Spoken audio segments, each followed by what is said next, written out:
Hello दोस्तों। तो मैं हूँ विनय कुमार और आज हम स्टार्ट करेंगे फॉर्मूले में।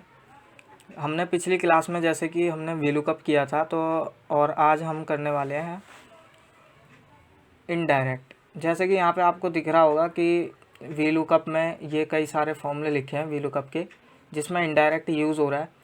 ये इनडायरेक्ट फॉर्मूला हम क्यों लगा रहे हैं और इसका मेन मोटिव क्या है लगाने का, ये सब अब इस वीडियो में देखेंगे।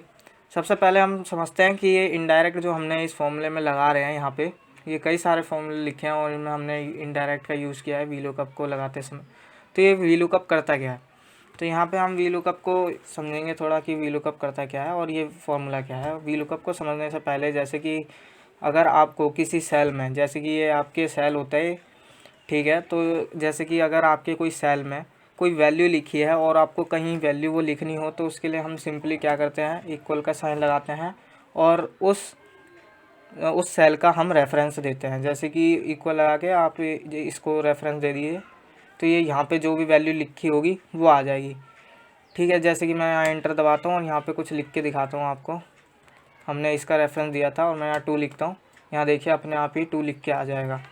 ऐसे ही मान लीजिए जैसे मैंने यहाँ पे लिखा इक्वल A1, ठीक है, ये A1 का हमने रेफरेंस दे दिया और यहाँ पे हम एंटर करते हैं तो ये वैल्यू लिख के आ जाएगी। इसी तरीके से अगर मान लीजिए मैं यहाँ पे इसी का रेफरेंस देता हूँ A, हमने मान लिया जैसे डबल इन्वर्टेड कोमा के अंदर A'1 दे दिया, 1 देते हुए हम इसको लिखते हैं, तो ये दे रहा है। दरअसल मैं कुछ और समझाना चाहता था, जैसे कि मैं दिखाना चाहता हूँ आपको। जैसे मैं यहाँ पे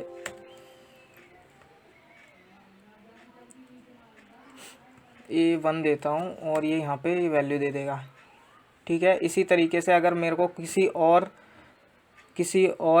अगर आपको शीट पे वैल्यू चाहिए, जैसे कि जनवरी में आपका ये वैल्यू लिखी है A2 पे जो वैल्यू लिखी है या B2 पे कोई भी वैल्यू लिखी है, तो हम कैसे लिख सकते हैं, हम उसका सिंपली हम क्या कर देंगे, रेफरेंस दे देंगे। जैसे यहाँ पे जैन लिखा है तो हम यहाँ पे लिखेंगे जैन लिखेंगे और हमें जो भी सेल है जैन में, जैसे कि मेरे को सेल का रेफरेंस देना है B3 पे जो भी है 1 अप्रैल डेट चाहिए मेरे को, तो यहाँ पे मैं आपको लिख के दिखाऊंगा जैन और अपोस्ट्रोफ A3। तो A3 पे B3 पे दिखाता हूँ मैं, डेट चाहिए थी हमें, तो B3 पे जो भी वैल्यू होगी वो दे देगा, ठीक है। इसी तरीके से अगर मान लीजिए आपको डेट चाहिए, मतलब किसी भी शीट पे आपको कोई भी वैल्यू चाहिए, तो हम जैन को करके इस तरीके से लिख सकते हैं। इसी तरीके से हमारा इनडायरेक्ट का फॉर्मूला भी ले लेता है।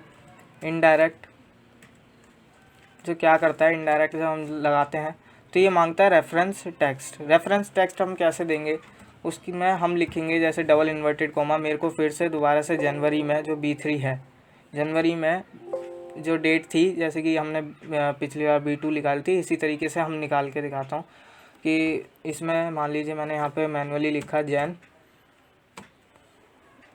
जैन लिखूँगा और अपोस्ट्रोफ एंड मैं सेल का रेफरेंस दे देता हूँ, मेरे को चाहिए ये वैल्यू, मान लीजिए मेरे को ये वैल्यू चाहिए, मैं एंटर कर दूँगा।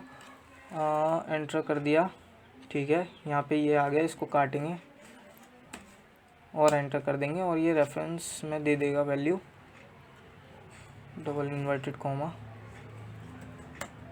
ठीक है। इस तरीके से ये दे दी वैल्यू। ऐसे ही इनडायरेक्ट क्या काम करता है, इसी के तरीके से जैसे हमने यहाँ पे लगाया, और इसी तरीके से हमारा इनडायरेक्ट भी काम कर देता है। लेकिन अगर मान लीजिए दोनों में मैंने यहाँ पे इनडायरेक्ट भी समझाया और इस तरीके से, जब इनडायरेक्ट की जगह हम इस तरीके से कर सकते हैं, तो फॉर्मूला हम इनडायरेक्ट क्यों समझ रहे हैं। जैसे कि अगर मान लीजिए मेरे को कोई डेटा दे रखा है, यहाँ पे डेटा दे रखा है और डेटा मेरे को दिया है, ये जनवरी, फेब है, मार्च है, अप्रैल, मई, जून, कई सारे मतलब यहाँ पे शीट है और इस शीट के डेटा चाहिए मेरे को, यहाँ इस शीट पे मेरे को चाहिए।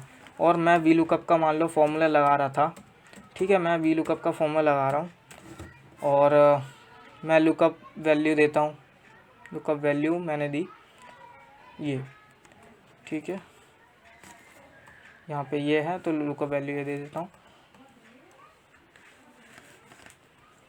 और टेबल मांग रहा है टेबल एरे, तो मैं यहाँ पे जनवरी पे क्लिक करूँ, फेब पे क्लिक करूँ, क्योंकि मेरे को तो जनवरी पे जो वैल्यू है वो चाहिए, है ना। तो ये अपने आप जनवरी वाली वैल्यू खुद ले ले, मतलब कैसे ही अपने आप ही टेबल ले लेगा। उसके लिए हम इनडायरेक्ट का फॉर्म लगाएंगे, और इनडायरेक्ट में हम बता देंगे इनडायरेक्ट कि अगर जैन आता है, मतलब कि अगर ऊपर जो हेडिंग में अगर जैन है तो ये अपने आप ही जैन वाली शीट में जाकर उस सेल को ले ले। जैसे कि मैं यहाँ पे इनडायरेक्ट लगाया फॉर्मूला, और मैं यहाँ पे जैन को सेलेक्ट करूँगा,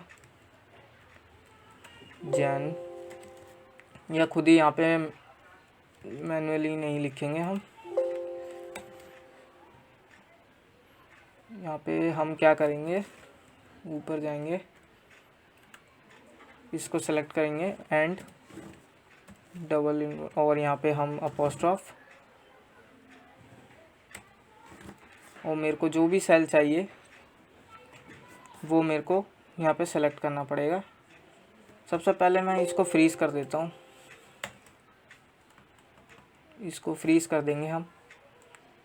फ्रीज़ में हम डी को कर देंगे फ्रीज़, और सॉरी डी को फ्रीज़ नहीं करेंगे हम, क्योंकि यहाँ पे हमें 1 को ही फ्रीज़ रखना पड़ेगा, डी से ई पर आ जाए इसलिए। और हम यहाँ लगाएंगे, मेरे को चाहिए ये पूरी शीट का जितना भी डेटा है, मतलब जैन में जितना भी डेटा है उस पूरी शीट का मेरे को चाहिए डेटा।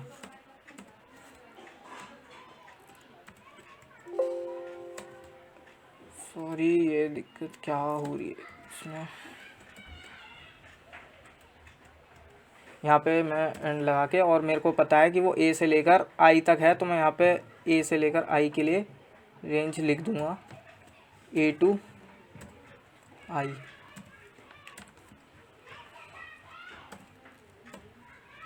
और ये इनडायरेक्ट का फॉर्मूला लगाए, और मेरे को इनडायरेक्ट में फॉर्मूला लगा दिया, यानी कि इनडायरेक्ट यहाँ पे क्या करेगा, ये पूरे ही उस रेंज को मतलब उस पूरे टेबल को सेलेक्ट कर लेगा, ठीक है। उस टेबल में मेरे को जिस नंबर की वैल्यू चाहिए, मैंने जिस कॉलम नंबर की वैल्यू चाहिए उस कॉलम नंबर के हम यहाँ पे लिख देंगे कॉलम नंबर क्या है।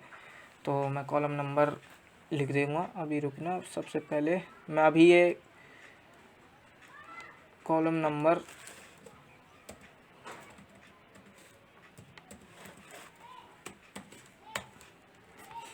यहाँ पे मैंने ये क्या लिखा कि मेरे को जनवरी में जितनी भी क्वांटिटी थी ना, ये क्वांटिटी, वो क्वांटिटी लेनी थी, तो इसलिए मैंने 8 रखा, और क्वांटिटी 8th नंबर पे है, ठीक है। तो मैंने क्वांटिटी लेने के लिए फर्स्ट नंबर पे जो भी है उसके क्वांटिटी को लिखने के लिए मैंने यहाँ पे 8 दबाया, मतलब 8 कॉलम नंबर लिखा, और ये इस टेबल में 8 नंबर पे जो भी है वो ले लेगा। यानी कि पहले पे देख सकते हो जनवरी में पहले नंबर पे 8th क्वांटिटी, मतलब क्वांटिटी 151 है, इसको लेने के लिए मैंने यहाँ पे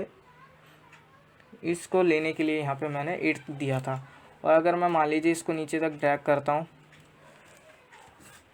तो यहाँ पे दूसरे नंबर के लिए जैसे 134 है, तो यहाँ पे मैं सेकंड नंबर पे दिखाऊंगा कि 134 ही है, यानी 135। तो यानी कि ये सही आंसर दे रहा है, तो हर मेरे को जनवरी की क्वांटिटी चाहिए थी जो कि निकल गई है। और ऐसे ही मेरे को फरवरी की क्वांटिटी चाहिए, फरवरी में, यानी कि फरवरी में क्वांटिटी क्या है, ये सारी, ये मेरे को फरवरी की ये सभी क्वांटिटी चाहिए। तो ये इसीलिए हम क्या कर देंगे, ये फॉर्मूला हमने लगाई थी क्वांटिटी के लिए, ठीक है। मैं तो इसको दोबारा समझा देता हूँ ये कर कैसे रहा है। जैसे कि मैंने लुकअप वैल्यू दी, यानी कि A2 मतलब कि क्या देखेगा, उस टेबल में जहाँ पे 1 लिखा होगा उसको सीधा टारगेट करेगा। जैसे कि मैंने यहाँ पे जनवरी में ये हमने लिया था, तो 1 को टारगेट करा इसने, फॉर्मूले में 1 को टारगेट किया इसने, सीधा 1 को टारगेट किया। और फिर बोला है कि टेबल एरे चाहिए थी इसे, तो मैंने टेबल एरे के लिए मैंने इनडायरेक्ट का फॉर्मूला लगाया। इनडायरेक्ट क्या करेगा, उसको टेबल को ले लेगा। कैसे लेगा, मैं इसे ऊपर जैन, मैंने इसे सेलेक्ट किया, यानी कि जैन को लिया मैंने, D1 लिया, तो ये क्या करेगा, सबसे पहले पूरे शीट में D1 जो जहाँ पे भी मतलब जैन लिखा होगा उसको देख लेगा, उसे रेंज में ले लेगा। और मैंने यहाँ पे D1 इसलिए लिखा था क्योंकि जैन को ले ले, ठीक है। फिर मैंने यहाँ पे इसको दिया कि A1 यानी कि मेरे को यहाँ पे ये बताएगा A1 यानी ए आई दिया है, ए से लेकर आई तक, तो ए से लेकर पूरा आई तक जितना भी डेटा होगा वो सारा ये ले लेगा। अब यहाँ तक इसने क्या किया है, उसमें पूरा डेटा ले लिया ए से लेकर आई तक का, और मैंने बोला कि ए से लेकर आई में जितने 8th कॉलम नंबर पे जो वैल्यू होगी वो दे दे। तो 8th कॉलम नंबर पे क्या वैल्यू थी, 8th पे थी क्वांटिटी डी, जो कि इसने आंसर दे दिया, ऑलरेडी। अब इसको मैं यहाँ पे ट्रैक कर दूंगा, और फ्रीजिंग का मैंने पिछली क्लास में जैसे बता ही दिया था, और फ्रीजिंग में कोई दिक्कत नहीं है यहाँ पे, तो ये आंसर दे देगा। यहाँ पे फ्रीजिंग कर देंगे इसको, कंट्रोल राइट, और इसने यहाँ पे जनवरी, फरवरी, मार्च, अप्रैल की जितनी भी क्वांटिटी है वो सभी दे दिए। अब हम नेक्स्ट क्लास में करेंगे कि जैन के साथ ये और भी फॉर्मूले हैं, या मैं सोच रहा हूँ इसको इसी वीडियो में कवर करते हैं, लेकिन ये काफ़ी बड़ी हो जाएगी, इसलिए इस वीडियो को यहीं पे ख़त्म करते हैं। Thank you for watching this video. Okay.